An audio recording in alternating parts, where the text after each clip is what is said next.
우리 함께 보실 말씀은 사무엘상 1장 말씀입니다. 사무엘상 1장 1절부터 11절의 말씀입니다. 사무엘상 1장은 제 성경은 구약 408쪽에 있습니다. 사무엘상 1장 1절부터 11절까지의 말씀입니다.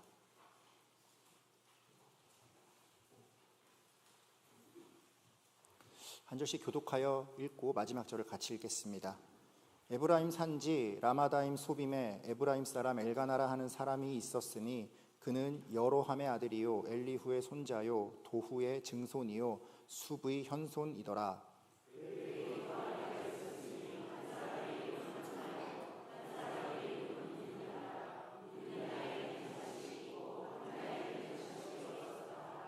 이 사람이 매년 자기 성읍에서 나와서 실로에 올라가서 만군의 여호와께 예배하며 제사를 드렸는데 엘리의 두 아들 홈니와 비느하스가 여호와의 제사장으로 거기에 있었더라.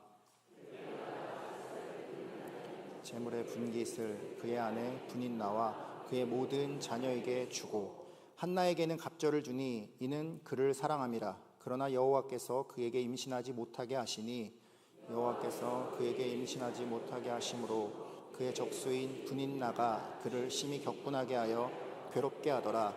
매년 한나가 여호와의 집에 올라갈 때마다 남편이 그같이 하매 분인나가 그를 격분시키므로 그가 울고 먹지 아니하니 그의 남편 엘가나가 그에게 이르되 한나여 어찌하여 울며 어찌하여 먹지 아니하며 어찌하여 그대의 마음이 슬프냐. 내가 그대에게 10 아들보다 낫지 아니하냐 하니라.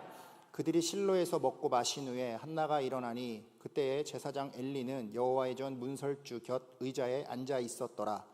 한나가 마음이 괴로워서 여호와께 기도하고 통곡하며 함께 읽겠습니다. 서원하여 이르되 만군의 여호와여 만일 주의 여종의 고통을 돌보시고 나를 기억하사 주의 여종을 잊지 아니하시고 주의 여종에게 아들을 주시면 내가 그의 평생에 그를 여호와께 드리고 삭도를 그의 머리에 대지 아니하겠나이다. 아멘. 예배 자리에 나오신 우리 모든 성도님들을 환영하고 축복합니다. 우리 옆 사람과 한번 인사해 볼까요? 성도님의 가정을 통해 하나님의 뜻이 이루어지길 소원합니다.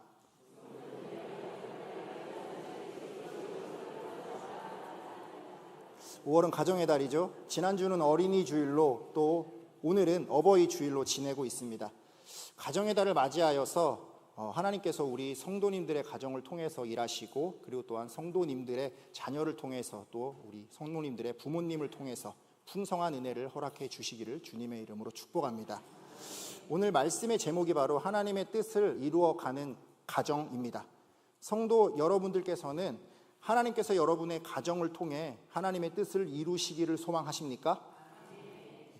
하나님께서 여러분의 그 일에 여러분의 가정을 사용하시려 할 때 기꺼이 순종하실 준비가 되어 있으십니까?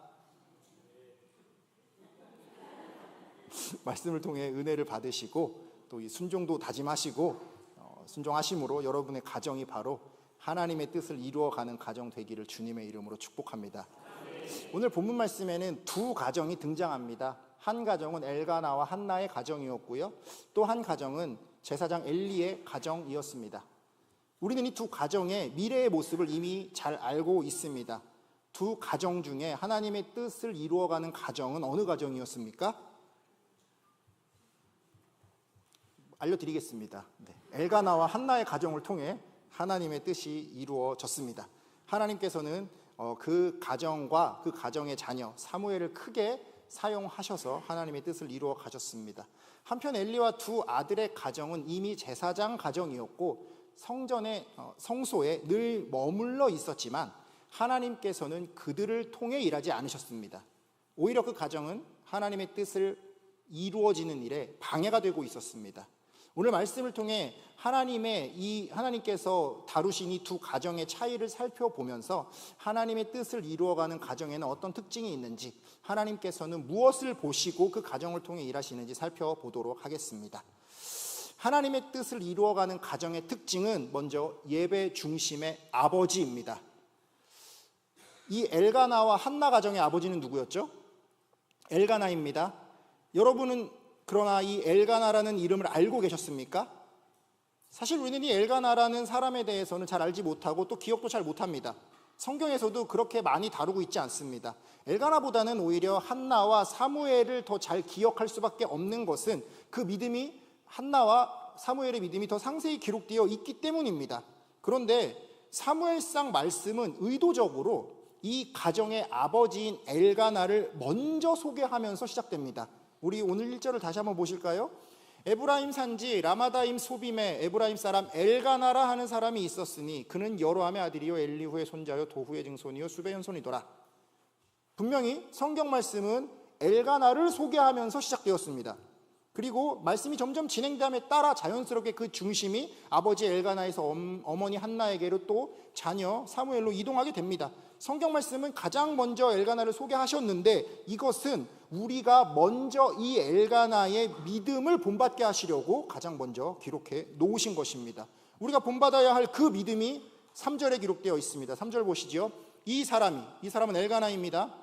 매년 자기 서금에서 나와서 실로에 올라가서 만군의 여호와께 예배하며 제사를 드렸는데 라고 기록이 되어 있습니다. 엘가나는 매년 성소가 있는 실로에 가서 하나님께 예배드리며 제사 지내는 아버지였습니다. 성경 말씀은 매년 실로에 가서 예배 드린 사람을 한나도 아니고 사무엘도 아니고 엘가나다라고 정확하게 밝히고 계십니다. 이 성경책에 보시면 소제목에도 그 1장 맨 위에 엘가나의 실로 순례라고 아마 되어 있으실 것입니다. 아버지 엘가나가 스스로의 의지로 예배를 사모하고 예배 중심의 삶을 살고 있었습니다. 이것이 별거 아닌 것 같지만 굉장히 중요한 일입니다. 이 시대는 사사시대의 막바지입니다. 이스라엘의 왕이 없으므로 각기 사람이 자기 소견에 옳은 대로 행했던 시대입니다. 영적으로 혼란했고 치안도 불안정한 시대입니다. 에브라임 산지 라마다 소임에서 실로까지의 거리는 대략 25에서 30km 정도 되는 거리입니다. 성인 남자 없이는 여자나 아이나 그 어떤 사람도 결코 쉽게 이동할 수 있는 거리가 아니었습니다. 이 당시에는 어느 가정이든 아버지가 예배를 드리고자 하는 마음이 없었으면 그 가정은 예배를 드릴 수 없었습니다. 아마 이 당시 대부분의 아버지들은 하나님께 예배드리지 않고 우상을 숭배하거나 죄 가운데 살아가고 있었을 것입니다. 그런 시대였습니다. 그러나 이 가정은 아버지 엘가나의 믿음 때문에 예배를 드릴 수 있었고 그 예배로 인해 이 가정의 신앙과 은혜가 끊이지 않을 수 있었습니다. 한편 엘리의 가정은 어땠죠? 그 가정의 아버지는 엘리 제사장이었습니다. 그는 항상 성소에 머물고 있는 사람이었습니다. 하나님 앞에 있는 사람인 것 같았지만 실제로는 그렇지 못했습니다. 3절 말씀 다시 한번 볼까요? 이 사람이 매년 자기 성읍에서 나와서 실로에 올라가서 만군의 여호와께 예배하며 제사를 드렸는데 엘리의 두 아들 홈니와 비느하스가 여호와의 제사장으로 거기에 있었더라. 엘리의 두 아들 홈니와 비느하스가 여호와의 제사장으로서 실로에 있었습니다. 아마도 엘리는 이미 나이가 많아서 실제로는 무엇인가 일을 하기보다는 직함만 유지하고 있었던 것 같고요. 그의 아들들이 실제적인 제사장의 일을 하고 있었던 것으로 보입니다. 우리 9절도 한번 볼까요? 그들이 실로에서 먹고 마신 후에 한나가 일어나니 그때에 제사장 엘리는 여호와의 전 문설주 곁 의자에 앉아 있었더라. 이것이 성경이 묘사하는 엘리의 모습입니다. 여호와의 전 문설주 곁 의자에 앉아 있었습니다. 성경 말씀은 엘리가 앉아 있거나 누워 있는 장면이 계속 등장합니다. 신명기 10장 8절에 의하면 하나님께서는 레위 지파를 구별하여 여호와 앞에서 서서 그를 섬기게 하셨다라고 되어 있습니다. 그런데 성경에는 엘리 제사장이 서서 섬기는 장면이 없습니다. 그는 늘 앉아 있거나 누워 있었습니다. 게다가 그가 앉아 있는 그 장소는 여호와의 전 문설주 곁 의자입니다. 문설주는 성소와 성소 바깥 뜰의 경계입니다. 성소 안에 들어가서 예배를 섬겨야 할 제사장이 성소에 들어가지 않고 그냥 경계에만 앉아 있었던 것이죠. 엘리 제사장이 문설주 곁 의자에 앉아 있는 장면은 그의 노쇠함을 표현하는 것과 동시에 이미 제사장으로서 성소에 들어가지 않고 제대로 예배하지 않고 있는 그의 무너진 삶의 모습을 보여줍니다. 아버지 예배가 바로 서 있지 않으니 아들들의 예배도 바로 설 리가 없죠. 2장 17절 볼까요? 이 소년들의 죄가 여호와 앞에 심히 크면 그들이 여호와의 제사를 멸시함이었더라. 아버지가 이미 무너졌으니 그의 아들들도 당연히 무너집니다. 엘리의 가정은 여호와의 제사를 멸시하고 있었습니다. 사랑하는 성도 여러분, 이처럼 아버지의 예배가 무너지면 그 가정 전체의 예배를 장담할 수 없게 됩니다. 아버지는 그 가정의 신앙의 중심입니다. 아버지가 아버지답게 신앙의 중심을 잡아야만 그 가정이 바로 설 수 있는 것입니다. 그리고 이것만 잘해도 그 가정은 하나님의 은혜를 경험할 수 있습니다. 엘가나는 위대한 선지자도 아니었고 제사장도 아니었고 특별한 인물도 아니었습니다. 그냥 그는 매년 가족을 하나님께 데리고 올라갔던 아버지였습니다. 하지만 이 별것 아닌 것 같은 일이 그 가정에 정말 대단한 일이 되었고, 하나님께서는 그 가정을 통해 하나님의 뜻을 이루어 가셨습니다. 그 혼란한 시대에 아버지 한 사람이 믿음 위에 서서 예배 중심의 삶을 지켰기 때문에 이 가정에 소망이 있고 이 가정을 통해 하나님의 뜻이 이루어질 수 있었습니다. 오늘날에도 아버지가 예배드리는 가정과 그렇지 못한 가정은 정말 차이가 많이 납니다. 주일 아침마다 교회에 오냐 못 가냐라는 문제로 싸우지 않아도 되는 가정이 있고 매주 싸워야 되는 가정이 있습니다. 아버지의 월급 때마다 11조 문제로 갈등하는 가족이 있고 그렇지 않은 가족이 있습니다. 자녀의 양육 방침도 굉장히 달라지게 됩니다. 아버지가 예배의 자리를 지킨다는 그것 하나만 가지고도 그 가정은 너무나 큰 소망이 있는 것입니다. 사랑하는 성도 여러분, 제가 지금 잠깐 세어보니까 지금 이 오후 시간에 예배의 자리를 지키고 계신 아버지가 한 20분 좀 더 되는 것 같습니다. 대부분은 여자분들이시죠? 사실 대부분의 아버지들은 예배 드리는 것 자체도 너무 힘들어 하십니다. 겨우겨우 자리를 지키고 계신 경우가 대부분입니다. 저 이것을 뭐라 하는 게 아니고요, 이것만 해도 정말 대단한 것입니다. 저는 지금 이 자리를 지키고 계신 예배의 중심을 잡고 계신 아버지들을 진심으로 축복합니다. 우리 에베소서 말씀 한번 볼까요? 5장 22절과 23절입니다. 아내들이여 자기 남편에게 복종하기를 주께 하듯 하라. 이는 남편이 아내의 머리됨이 그리스도께서 교회의 머리됨과 같음이니 그가 바로 몸의 구주시니라. 예수님께서는 아버지에게 가정의 영적 책임을 맡기셨습니다. 그리스도께서 교회의 머리됨 같이 아버지를 그 가정의 대표자와 책임자와 보호자로 삼으셨습니다. 아주 특별하고 아주 대단하진 않지만 잘하거나 못하거나 예수님께서 맡기신 이 책임을 다하고 계신 여러분들을 통해 여러분의 가정이 바로 서게 될 것입니다. 우리 아버지들께서 끝까지 예배의 중심이 되시기를 주님의 이름으로 축복합니다. 하나님의 뜻을 이루어가는 가정의 두 번째 특징은 기도 중심의 어머니입니다. 이 엘가나와 한나의 가정은 어머니 한나의 기도를 빼놓고는 말할 수 없는 가정이었습니다. 한나는 왜 그렇게 열심히 기도했을까요? 문제가 있었기 때문에 열심히 기도했죠. 이 가정에는 트러블이 있었습니다. 한나에게는 자녀가 없었고 그 때문에 엘가나의 또 다른 아내인 분인나가 늘 그를 격분하게 하며 괴롭게 했습니다. 그런데 이 문제는 하나님께서 허락하신 문제였습니다. 6절 말씀에 그렇게 기록되어 있죠. 여호와께서 그에게 임신하지 못하게 하심으로 그의 적수인 분인나가 그를 심히 격분하여 괴롭게 하더라. 말씀은 분명 하나님께서 한나를 임신하지 못하게 하시고 분인나가 괴롭힘 당하는 걸 그냥 놔두셨습니다. 왜 하나님께서는 한나에게 이런 어려움을 허락하셨을까요? 그것은 한나로 하여금 기도하게 만들기 위해서였습니다. 만약 한나가 처음부터 아무런 문제 없이 자녀를 얻었다면 그 가정에는 특별한 어려움이 없었을지도 모릅니다. 그리고 한나의 기도가 이렇게까지 간절한 기도는 아니었을 가능성이 큽니다. 하지만 하나님께서는 한나에게 문제를 허락하셨고 그 문제는 한나를 하나님 앞에 나가 간절히 엎드리게 했습니다. 사람의 힘으로는 어찌할 수 없는 문제, 괴로운 마음의 상처, 오랜 자녀의 기다림, 이 모든 것이 한나를 기도의 자리로 이끈 것입니다. 한나가 어떻게 기도했는지 우리 1장 12절을 잠깐 볼까요? 그가 여호와 앞에 오래 기도하는 동안에 엘리가 그의 입을 주목하였다 되어 있습니다. 한나는 오랫동안 기도했습니다. 하나님 앞에서 응답받기 위해 오랫동안 엎드려 있었습니다. 오랫동안 기도한 것은 당연한 거고요, 그보다는 또 다른 열심이 한나에게 있었습니다. 12절 말씀에 보니까 한나가 기도하는 동안 엘리가 그녀의 입을 주목했다라고 되어 있습니다. 즉 한나는 엘리 제사장의 시야가 닿는 곳에서 기도하고 있었던 것 같아요. 그리고 아까 살펴봤듯이 엘리는 여호와의 전 문설주 곁 의자에 앉아 있었습니다. 성소와 성소 바깥들의 경계라고 아까 말씀을 드렸습니다. 이 당시 성소 안에는 제사장만 들어갈 수 있었습니다. 보통 사람은 그 문설주를 넘어서 성소 안에 들어갈 수 없었고요, 그 바깥 뜰까지 가는 것이 가장 최선이었습니다. 나이가 많고 눈이 어두운 엘리 제사장이 그녀의 입을 주목하여 볼 수 있었다는 것은 한나가 엘리 제사장의 아주 가까운 데서 거의 문설주 앞까지 성소 입구까지 바싹 붙어서 기도했기 때문일 것입니다. 한나는 자신이 하나님께 가장 가까이 올 수 있는 최대한의 장소까지 나아와서 그곳에서 엎드린 것입니다. 성소와 바깥들의 바로 그 경계까지. 아마 한나는 성소에 들어갈 수만 있다면 들어가서 기도했을 것 같습니다. 이것은 하나님과의 물리적인 거리뿐만 아니라 마음의 거리를 또한 말하겠죠.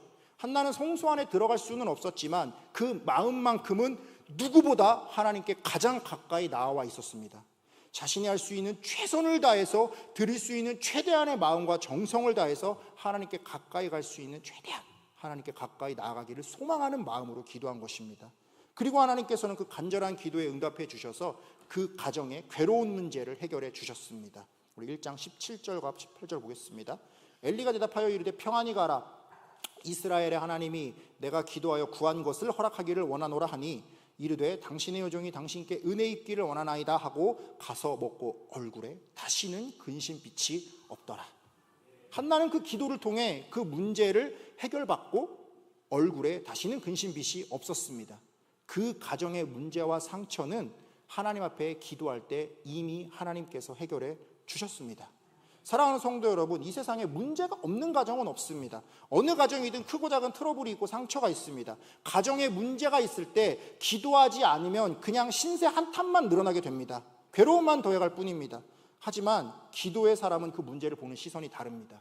그 어려운 문제를 우리 가정을 기도로 몰아가시는 하나님의 사인으로 받아들이고 바싹 엎드려 기도합니다.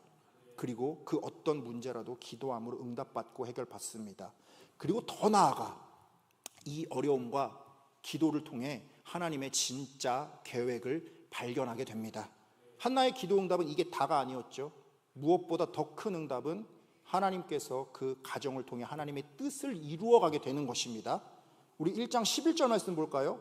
서원하여 이르되 만군의 여호와여 만일 주의 여종의 고통을 돌보시고 나를 기억하사 주의 여종을 잊지 아니하시고 주의 여종에게 아들을 주시면 내가 그의 평생에 그를 여호와께 드리고 삭도를 그의 머리에 대지 아니하겠나이다.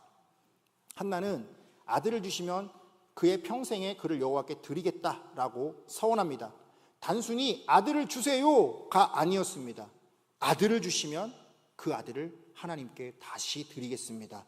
이 아이를 통해 하나님의 뜻을 이루어 주세요였습니다. 한나는 기도하는 가운데 간절히 기도하는 가운데 점점 변화되었습니다. 단순히 아이를 원하는 어머니가 아니라 하나님의 뜻을 이루어갈 하나님의 사람, 기도의 사람으로 변화된 것입니다. 이게 하나님께서 한나의 가정의 문제를 허락하시고 한나를 기도하게 몰아가신 진짜 이유였습니다. 그리고 그렇게 한나가 기도의 사람이 되었을 때 드디어 하나님께서 응답해 주셨습니다. 한나가 단순히 아이를 원하는 어머니가 아니라 기도의 사람이 되었을 때 하나님께서도 단지 아들을 주신 게 아니라 기도로 준비된 어머니에게 사무엘을 태어나게 하셨습니다. 그 가정의 자녀를 이스라엘의 마지막 사사이자 선지자로 삼으셨고 이스라엘의 영적 회복을 이끌게 하셨습니다. 이것이 진짜 응답이고 이것이 진짜 하나님의 계획이었습니다. 이 가정은 어머니 한나의 기도를 통해 문제가 해결되었을 뿐만 아니라 더 큰 하나님의 계획을 발견하고 그 계획에 쓰임받게 되었습니다. 여기서 다시 엘리의 가정을 살펴보겠습니다. 엘리의 가정에는 어머니가 따로 등장하지 않습니다. 한나처럼 가정을 위해 기도하는 어머니가 없었습니다. 어머니가 기도하지 않으면 아버지라도 다른 누구라도 기도해야 하는데 성경 말씀에는 이 가정에서 기도하는 사람이 단 한 명도 등장하지 않습니다. 엘리 제사장조차 그저 상투적인 축복을 빌어주는 장면만 있을 뿐 진지하게 기도하는 장면은 성경에 없습니다. 엘리 제사장은 원한다면 얼마든지 성소 안으로도 들어갈 수 있었습니다. 얼마든지 하나님과 더 가까이 하나님께 나아가 엎드릴 수 있는 사람이었습니다. 그러나 그는 그냥 경계에만 머물러 앉아 있었습니다. 오히려 한나의 기도하는 모습을 보며 술 취했다고 오해했죠. 기도에 대한 영적인 분별력조차 없는 상태입니다.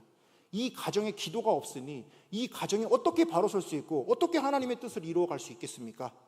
그의 가정에 등장하는 유일한 어머니는 엘리의 아들 비느하스의 아내입니다. 그녀가 임신하여 출산하고 이제 막 어머니가 되었을 때에는 시아버지와 남편이 죽었다라는 소식을 들은 직후입니다. 사무엘상 4장 19절을 볼까요? 그의 며느리인 비느하스의 아내가 임신하여 해산 때가 가까웠더니 하나님의 괴를 빼앗긴 것과 그의 시아버지와 남편이 죽은 소식을 듣고 갑자기 아파서 몸을 굽으려 해산하고, 이 가정에도 지금 정말 큰 문제가 찾아왔습니다. 한날에 남편도 죽고 시아버지도 죽고 뭐 아주버님도 죽고 다 죽임을 당하고 이제 아기와 자신 둘만 남았습니다. 심지어 이 아이의 어머니인 자신마저도 해산의 과정에서 목숨이 위태로운 상황이 되었습니다. 이제 자신마저 죽고 나면 갓 태어난 아이는 혼자 남게 됩니다. 정말 사람의 힘으로는 감당할 수 없는 심각한 문제입니다. 그리고 이 가정에 감당할 수 없는 문제가 찾아왔다는 것은 어머니로서 이 가정을 위해 기도할 때라는 것입니다. 하지만 그녀는 믿음이 망가진 가정에서 하나님께 기도하는 법을 배우지 못했습니다. 자기의 자녀를 위해 정말 마지막으로 기도해야 할 그때에도 끝내 기도하지 못했고 아이의 이름을 이가봇이라고 짓습니다. 그 뜻은 영광이 이스라엘에서 떠났다입니다. 자신의 아이에게 한 번도 제대로 된 사랑이나 믿음을 전해주지 못했고 하나님의 영광이 떠났다는 절망만 전해주고 그렇게 생을 마감했습니다. 사랑하는 성도 여러분, 간절한 기도에는 힘이 있습니다. 인간의 힘으로는 어찌할 수 없는 그 어떤 문제라도 이길 수 있는 힘이 있고 그 어떤 관계 속에서 찾아온 상처라도 치유할 힘이 있습니다. 이 가정을 통해 이루길 원하시는 하나님의 뜻을 발견하고 그 뜻에 순종하도록 자녀에게 절망이 아닌 하나님의 소망을 전해줄 힘이 있습니다. 특별히 하나님께서는 우리 어머니들의 간절한 기도를 들으십니다. 우리 어머니들께서 기도하실 때 바로 이 한나처럼 기도하시죠. 나의 가정, 나의 남편, 나의 자녀를 위해 정말 최선을 다해 기도하십니다. 가능한 한 하나님께 가까이 나와서 맨 앞에 엎드려 기도하십니다.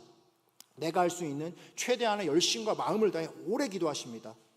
하나님께서 그렇게 바싹 붙어서 기도하는데 뭐 들어주실 수밖에 없겠지요. 우리 아버지들은 체면 때문인지 그렇게 하기가 좀 쉽지 않으신 것 같습니다. 열심히 기도는 하시는데 기도를 해도 그 하나님의 뜻대로 이렇게 마음이 쉽게 변하지 못하시는 것 같습니다. 예배의 자리도 뭐 겨우 나와 앉아 계시는데 어떻게 거기까지 기대합니까? 하지만 우리 아버지들도 우리 가정을 위해서라면, 나의 처자식을 위해서라면 얼마든지 변할 수 있다고 믿습니다. 체면이고 뭐고 다 내려놓고 하나님께 가까이 나와 바싹 엎드려 간절히 기도할 수 있으신 줄로 믿습니다. 우리 가정에 문제가 있을 때, 우리 가정에 기도가 필요할 때 내 마음의 거리를 하나님께 바싹 좁히시고 간절히 기도하시면 하나님께서 응답해 주실 것입니다. 그 가정에 근심이 떠나고 평안이 찾아오게 될 것입니다. 그리고 기도하는 그 가정을 통해 하나님의 뜻이 이루어지게 되기를 주님의 이름으로 축복합니다. 하나님이 뜻을 이루어가는 가정의 세 번째 특징은 하나님께 맡겨드린 자녀입니다. 하나님의 뜻은 당대에 나를 통해 이루어지기도 하지만 세대를 지나 이어지기도 하고 나의 자녀를 통해 완성되기도 합니다. 그렇기에 이 자녀를 책임지고 믿음으로 잘 양육하는 것이 정말 중요합니다. 이것은 정말 힘든 일입니다. 나의 믿음이 아무리 좋다고 해도 그것이 자녀를 통해 잘 전달된다는, 잘 이어진다는 보장은 없습니다. 우리가 아는 많은 믿음의 대가들이 바로 이 부분에서 실패했습니다. 지난주에 담임 목사님께서 모세의 손자에 대해서 말씀하셨죠. 하나님을 대면하여 보았던 믿음의 사람 모세조차도 자신의 가정을 믿음으로 온전히 지켜내지 못했습니다. 하나님의 마음에 합한 자라는 평을 받았던 다윗도 자신 동산에 실패했습니다. 그의 자녀들 사이에서는 믿음과 사랑 대신 폭력과 살인이 끊이지 않았고 심지어 아버지를 향한 반역까지 2번이나 있었습니다. 그러나 그나마 다윗의 믿음을 물려받았던 솔로몬도 그 교만함에 스스로 무너졌습니다. 정말 우리 손으로는 도무지 어떻게 할 수 없는 것이 자녀의 믿음입니다. 그래서 우리는 이 자녀를 주님께 맡겨드려야만 하는 것입니다. 우리가 자녀를 하나님께 맡긴다는 것은 무관심과 방치가 아닙니다. 하나님께 맡겨드리면서도 여전히 사랑하고 기도하고 돌봐야 하는 것입니다. 하나님께서 약속하신 대로 한나는 사무엘을 낳게 되었고요. 또 하나님께 서원한 대로 사무엘을 하나님께 드렸습니다. 사무엘의 삶 전체를 주님께 드린 것이지요. 하나님께 맡겼다고 해서 한나가 사무엘을 완전히 손 놓고 아무것도 안 한 것이 아닙니다. 한나는 사무엘을 위해서 자신이 할 수 있는 일에 여전히 최선을 다하고 책임을 다했습니다. 우리 1장 24절을 한번 볼까요? 젖을 땐 후에 그를 데리고 올라갈 새 수소 3마리와 밀가루 1에바와 포도주 1가죽부대를 가지고 실로 여호와의 집에 나아갔는데 아이가 어리더라. 이 장면은 엘가나와 한나가 아이를 데리고 성소로 가는 장면입니다. 이제 어린 사무엘을 실제로 하나님께 드리고 성소에서 생활하게 해야 하는 순간입니다. 그때 그들은 아이만 데려가지 않았습니다. 수소 3마리와 밀가루 1에바와 포도주 1가죽부대를 함께 챙겨갑니다. 이것은 단순히 제사를 위해 사용하기에는 너무 많은 양입니다. 단순히 수소 3마리만 계산해 봐도 오늘날의 가치로는 뭐 한 1,500여만 원이 될 것 같습니다. 심지어 당시에는 소가 지금보다 훨씬 더 귀했을 것입니다. 부부가 준비한 것은 이 많은 재물들을 가지고 기도의 응답에 대한 감사함을 표시하는 동시에 아마도 사무엘의 양육비로 사용할 수 있도록 그렇게 하나님께 드렸던 것 같습니다. 엘가나와 한나는 자녀 사무엘을 하나님께 맡겨드리면서도 그 자녀를 위해 할 수 있는 책임을 끝까지 다하기를 원했던 것입니다. 그 뒤로도 한나와 엘가나는 매년 성소를 찾아가 예배드리고 사무엘을 만나고 아버지로서 어머니로서 할 수 있는 최선의 노력을 기울였습니다. 우리 2장 18절과 19절 보시죠. 사무엘은 어렸을 때에 세마포 에봇을 입고 여호와 앞에서 섬겼더라. 그의 어머니가 매년 제사를 드리러 그의 남편과 함께 올라갈 때마다 작은 겉옷을 지어다가 그에게 주었더니, 이렇게 되어 있습니다. 한나는 사무엘을 위해 지속적으로 예배드리며 기도했습니다. 매년 찾아가서 매년 예배드리고 매년 그를 만났습니다. 영적인 책임은 물론 일상생활에 필요한 것까지도 챙겨주었습니다. 한나는 사무엘을 하나님께 맡겼지만 여전히 어머니의 사랑으로 그 돌봄을 멈추지 않았던 것입니다. 성경에는 한나가 매년 그렇게 했다라고만 기록되어 있기 때문에 언제까지 사무엘을 돌봤는지는 알 수 없습니다. 하지만 그녀의 태도를 볼 때 아마 힘 닿는 데까지, 어쩌면 평생 하나님께 가까이 나와 간절하게 기도하고 할 수만 있다면 사무엘을 찾아가서 보고 했을 것입니다. 그의 남편 엘가나도 늘 함께 동행했습니다. 여전히 예배의 자리를 지키는 아버지였고 기도하는 어머니였고 자녀를 사랑하며 책임지는 부모였습니다. 우리가 자녀를 하나님께 맡긴다는 것은 이 아이가 내 소유가 아니라 하나님의 소유되심을 인정하고 하나님의 방법대로 키우겠다는 헌신입니다. 그 헌신을 위해서 내가 할 수 있는 영역에서는 언제나 최선을 다해야 됩니다. 자녀의 영적인 필요는 물론 물질적인 필요도 책임을 다해야 됩니다. 그리고 하나님께서 그 가정에서 태어난 사무엘을 통해 하나님의 뜻을 이루셨고, 그리고 그 가정에는 또 다른 축복을 허락해 주셨습니다. 2장 21절을 보시죠. 여호와께서 한나를 돌보시사 그로 하여금 임신하여 세 아들과 두 딸을 낳게 하셨고 아이 사무엘은 여호와 앞에서 자라니라. 한나와 엘가나가 사무엘을 하나님께 드렸을 때에 그 빈자리는 하나님께서 또 다른 은혜로 채워주셨습니다. 온전한 헌신이 더 큰 은혜로 채워진 것입니다.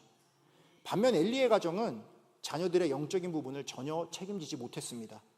엘리의 두 아들은 이미 제사장의 일을 하고 있었습니다. 제사장의 일을 하고 있다는 것으로 보아 엘리 본인은 아마도 이미 나의 아들들은 하나님께 맡겼다 이렇게 생각하고 있는지도 모르겠습니다. 그리고 그 아들들이 제사장의 일을 어떻게 감당하고 있는지 특별히 관심을 가지고 지켜보며 지도하지도 않았습니다. 하나님께 맡겨드렸다는 핑계로 손을 놓아버리는 것은 하나님께 맡기는 것이 아닙니다. 그것은 방임이고 무책임한 태도입니다. 그 결과 엘리의 아들들은 제사장의 일을 잘 감당하는 것이 아니라 제사장이라는 직분을 이용해서 하나님께 바쳐진 제물을 하나님보다 먼저 가로채는 죄를 범하고 있었습니다. 성경 말씀은 그 아들들의 행실에 대해서 이렇게 평가하셨습니다. 2장 17절이죠. 이 소년들의 죄가 여호와 앞에 심히 크면 그들이 여호와의 제사를 멸시함이었더라. 그들의 죄는 단순한 비행을 넘어 여호와의 제사를 멸시하는 죄였습니다. 엘리도 그 아들들의 죄를 알았습니다. 아들들의 죄에 대한 소리를 듣고 아들들을 붙들고 나무란 적도 있습니다. 우리 2장 25절 보시죠. 사람이 사람에게 범죄하면 하나님이 심판하시려니와 만일 사람이 여호와께 범죄하면 누가 그를 위해 간구하겠느냐 하되 그들이 자기 아버지의 말을 듣지 아니하였으니 이는 여호와께서 그들을 죽이기로 뜻하셨음이었더라. 엘리가 아들들을 붙들고 이야기했는데 하지만 그 아들들은 아버지의 말을 듣지 않았다라고 기록되어 있습니다. 아버지 엘리의 훈육은 아들들에게 전혀 영향력을 미치지 못했습니다. 그 이유가 하나님께서 이미 심판을 작정하셨기 때문에 아들들이 아버지의 말을 듣지 않았다라고 되어 있습니다만 일이 이 지경이 된 것은 결국 아버지 엘리의 원인이 큽니다. 25절을 다시 보시면 사실 엘리는 아들들을 나무라면서 이렇게 말했었습니다. 그 앞쪽을 먼저 보시면은요, 앞부분에는 사람과 사람의 죄에 대한 이야기가 먼저 등장하죠.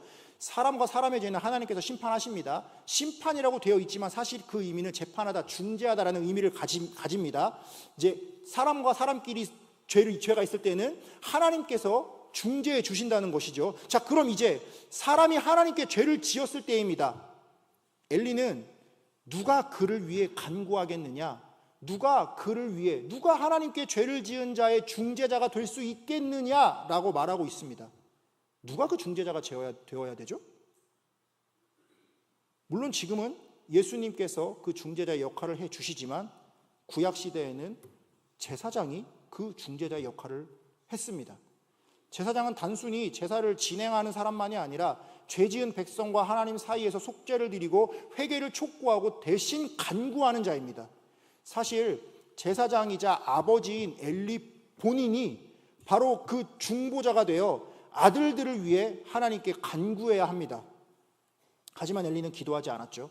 하나님 앞에 기도하지 않고 간구하지 않고 중재하지 않는 아버지의 가르침은 자녀들에게 전혀 영향력이 없습니다. 영적인 권위가 없기 때문입니다.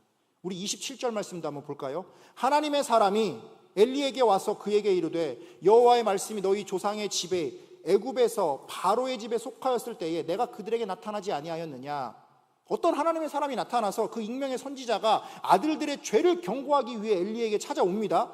죄를 저지르고 있는 자는 홈리와 비느하스인데 이 하나님의 사람은 그 아들들에게 찾아가지 않고 아버지 엘리에게 찾아왔습니다. 그 아들들의 비행은 여전히 아버지 엘리의 책임 아래 있고 엘리가 그들을 위해 간구해야 하기 때문입니다. 이어서 29절 말씀에 이 익명의 선지자는 이 잘못이 엘리에게 있다는 것을 정확히 짚어 말합니다. 너희는 어찌하여 내가 내 초소에서 명령한 내 재물과 예물을 밟으며 내 아들을 나보다 더 중히 여겨 내 백성 이스라엘이 드리는 가장 좋은 것으로 너희들을 살찌게 하느냐? 엘리는 자녀들을 하나님보다 더 중하게 여겼습니다.